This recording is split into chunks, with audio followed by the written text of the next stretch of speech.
जो भाव में हीन मानसिकतार चिंताधार जड़े युवक ट्राक्टर ड्राइवर जो भाव अमानुषिक पाशविक बर्बर माने भाषा नहीं कहवा गोमाता सहित जो बांधी मुह बांधी जो भाव में दुष्कर्म कर कौन कह जय श्री राम जय गोमाता अत्यंत लज्जाजनक घटना आज्ञा पार्टी भाषा बाहर ना यही घटना संबंध रे आज मु आपण मीडिया सामने कहला बेलू हृदय कांदुची आज्ञा ओडिशा रे आपण देखिथे विगत 5 मास धरी विभिन्न स्थान रे विभिन्न जिल्ला रे दुष्कर्म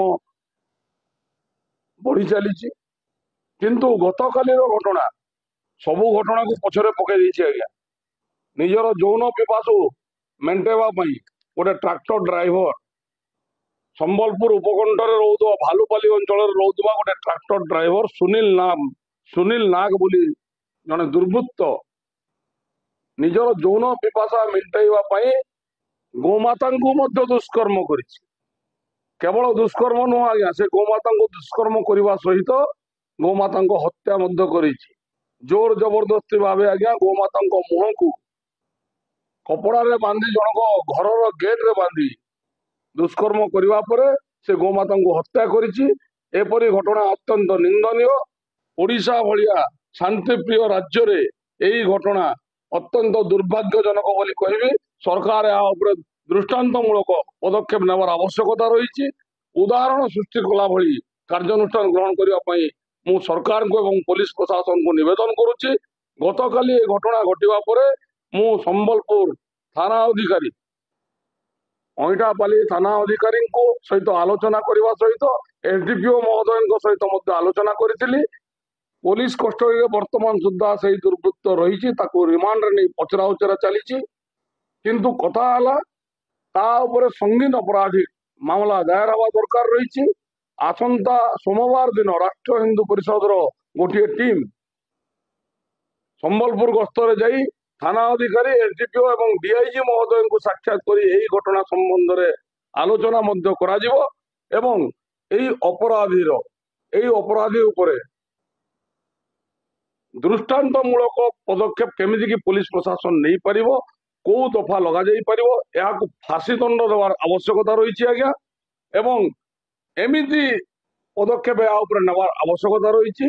आगामी दिन में कौन दुर्वृत्त ए प्रकार चिंता ए प्रकार मानसिकता रखी कार्य जमिति न करिवो ताकू जमिति रोक लगा जाई पारिबो सेति पई हमें आलोचना करिवो डीआईजी महोदय सहित। एवं जदि आमे एबे भी कहि दउछु पुलिस प्रशासन किंबा सरकार जदि एपरी दुर्वृत्तों प्रति जदि पदक्षेप न नियंती किंबा दृष्टांतमूलक पदक्षेप न नियंती ताहले हिंदू संगठन को ताको हस्तांतर कर दिया जाऊ। हिंदू संगठन उदाहरण सृष्टि करिवो आज्ञा ओडिशा रे एवं एही समाज रे आमे उदाहरण सृष्टि करिवो एमिति उदाहरण सृष्टि करिवो आउ भविष्य रे जेमति ए प्रकार कई चिंता मध्य करि परिबे नाही। आमे गोमाता को पूजा करूछु गोमाता को पई सुरक्षा पई आमे लड़ाई करूछु। ओडिशा रे जेवा विभिन्न हिंदू संगठन गोमाता को सुरक्षा देवा पई लड़ाई जारी रखिछि किंतु सही समय भितर सही घड़ी संगे मुहूर्त रे ए प्रकार चांचल्यकर जो घटना घटी अत्यंत दुर्भाग्यजनक। पुनर्बार मु घटना को निंदा करने सह यही दुर्वृत्त उपरे सरकार एवं पुलिस प्रशासन केमिति दृष्टांतमूलक पदक्षेप नेबे एवं मु तो कहबी मोर दाबी रहुछि एहीपरि व्यक्ति विशेष को फांसी दंड देवा आवश्यकता रही। निश्चित रूप से नचेत राजरास्ता छाड़ी देवा दरकार रही। हिंदू संगठन को हस्तांतर कर देवार आवश्यकता रही। तार आमे जहाँ किछि भी दंड विधान हिंदू संगठन निज हाथ को नहीं कर दो।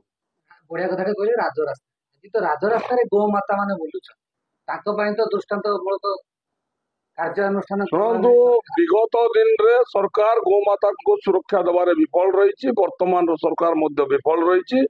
सेति आज ये सब घटना घटुची आज्ञा जदि गोमाता राजरास्ता रे बुलु नथांते ताहले बेआईन गोचालान होता नहीं दुर्घटना होता नहीं किंबा गतकाली घटना भली घटना मध्य सामना को आसी नथांता।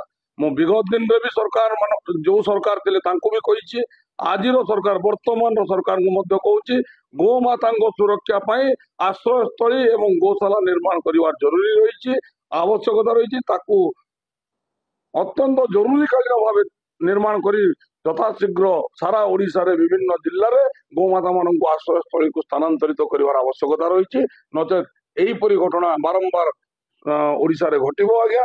ଏବଂ ଗତକାଲି ଯୋଉ ଘଟଣା ଘଟିଛି ତାହା ଚରମ ସୀମା ଲଙ୍ଘନ କରିଛି, ଚରମ ସୀମାକୁ ଲଙ୍ଘନ କରିଛି ଏବଂ ଏହି ଘଟଣା ଅତ୍ୟନ୍ତ ହୃଦୟ ବିଦାରକ ଘଟଣା ଆଜ୍ଞା। ଏବଂ ଲୋମ ଟାଙ୍କୁରା ହେଇଯାଉଛି ଏହି ଘଟଣା ବାବଦରେ ବୟାନ ଦେଲା ବେଳେ। ଏହି ଘଟଣାର ସମ୍ପୂର୍ଣ୍ଣ ତଥ୍ୟ ସିସିଟିଭି କ୍ୟାମେରାରେ କଏଦ ମଧ୍ୟ ହେଇଛି। ଲଜ୍ଜା ଲାଗିବା କଥା। ଲୋକ ନିଜ ମାନସିକତାକୁ ଭୁଲି ଯାଉଛନ୍ତି, ନିଶାଗ୍ରସ୍ତ ହୋଇ ଏପରି କାର୍ଯ୍ୟ କରୁଛନ୍ତି ଆଜ୍ଞା। ଏହିପରି ଲୋକଙ୍କୁ ଫାଶୀ ଦଣ୍ଡ ଦେବାର ଆବଶ୍ୟକତା ରହିଛି। ନିଶାଗ୍ରସ୍ତ ତ ସରକାରଙ୍କର ତ ଫାଇଦା ହିଁ ନିଶା ଉପରେ ନା, ତ ନିଶାଗ୍ରସ୍ତ ନ ହେବେ ହେବେନି କେମିତି ଆଜିର ଯୁବପିଢ଼ି? ଦେଖନ୍ତୁ, ବର୍ତ୍ତମାନ ଗତ ମାସରେ ସରକାର ଅପରେସନ ପ୍ରହାର ବୋଲି ଗୋଟିଏ ନିଶା ମୁକ୍ତ ଓଡ଼ିଶା କରିବା ପାଇଁ ଗୋଟେ ଅପରେସନ ଆରମ୍ଭ କରିଛନ୍ତି। ଏହି ଅପରେସନରେ ବିଭିନ୍ନ ସ୍ଥାନରେ ଚଢ଼ଉ କରି ନିଶା କାରବାରକୁ ବନ୍ଦ କରିବା ପାଇଁ ସରକାର ଉଦ୍ୟମ କରିଛି, ଯାହାକୁ ମୁଁ ସ୍ୱାଗତ କରୁଛି। କିନ୍ତୁ ଉଦ୍ୟମ କଲେ ହେବ ନାହିଁ, ନିଶାକୁ ସମ୍ପୂର୍ଣ୍ଣ ରୂପେ ଓଡ଼ିଶାରୁ ବନ୍ଦ କରିବାକୁ ପଡ଼ିବ। ଓଡ଼ିଶାକୁ ନିଶାମୁକ୍ତ ରାଜ୍ୟରେ ପରିଣତ କରିବାକୁ